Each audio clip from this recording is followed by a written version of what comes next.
Welcome to week 2, and congratulations on making it through what some regard as the toughest week of an online class.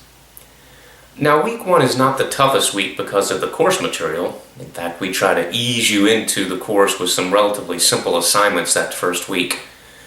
But many students find that first week to be difficult because you're trying to adjust to something new. It's like anything new. You have to determine what is most important, how to schedule the requirements around other competing priorities in your life. You're trying to navigate that sea of competing priorities. You're trying to establish what in the military we refer to as a battle rhythm. Now, hopefully your battle rhythm includes setting aside time to complete all the assignments, to read all the material, to engage in the classroom frequently throughout the week. Now, this week we have 2 assignments. The first is an individual interest paper. As part of that paper, you'll select a topic and you'll define a problem. Let's start with that problem definition. Abraham Lincoln once said, "Give me 6 hours to chop down a tree, and I will spend the first 4 sharpening my axe." That problem definition is your axe. The sharper you can define that problem, the more effort that you provide in defining that problem, the better this experience is going to be, because it helps you, it helps navigate or helps chart the course that you want throughout the time together, especially on that paper. So spend a good deal of time defining that problem, specifically trying to sharpen it down as closely as you can to the real problem you want to help solve. So that's the problem definition. The next is topic selection. Now, there's a tendency to want to choose a topic based upon week 1 reading. That's certainly understandable. But I encourage you to go past week 1. Just take a quick look at some of the other readings that we have throughout the time together.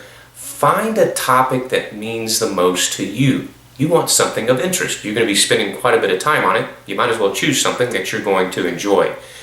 And then try to find something that will help you apply the course-related principles throughout our time together. So that's the individual paper. The discussion. Remember, answer each of those questions as part of your discussion post. There are several questions in the initial discussion assignment this week, so make sure that you address all of those. In addition to answering each of the questions, make sure that you also offer some quotes and paraphrases. Now, these quotes and paraphrases can come from any of our texts or any of our readings. You don't need to limit yourself to this week's readings, although I think those would probably be the most applicable. If you find some other reading that you think applies and you want to use that to help support your post, by all means. Remember, this level of academic learning is about synthesizing your own experiences and observations and recommendations, comparing those with observations and recommendations and ideas from other academic scholars. Now, when you respond to your peers, I encourage you to also include a quote or a paraphrase, either from our text or additional reading. That'll help share some of the information that you found of interest, as well as support your thoughts in response to peers. Now, some of the items that I found of interest in this week's readings include Rhee and Moon's definition of, or defining employee communication as a special practice area of public relations. I never thought of it that way until I read Rhee and Moon. But I think that there is a special area in public relations that should focus specifically on employee, or sometimes known as internal communication. I'd be interested to know whether you agree or not.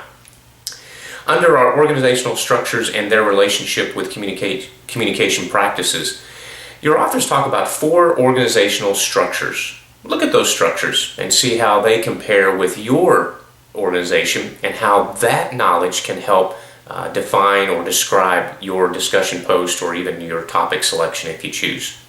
We have 3 chapters in our primary organization theory text. Sounds like a lot. It's really not. It goes fast. And remember, as you read through there, you're not so much focused on the organization theory itself. You're trying to pull out those bits of information that help apply organization theory to strategic communication. So read through those and make sure that you're pulling out the information that you find of interest.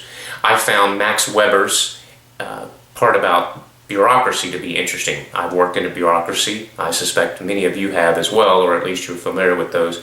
So I was interested to see how Max Weber defined an ideal organization as a bureaucracy, and then I compared that with my own experiences.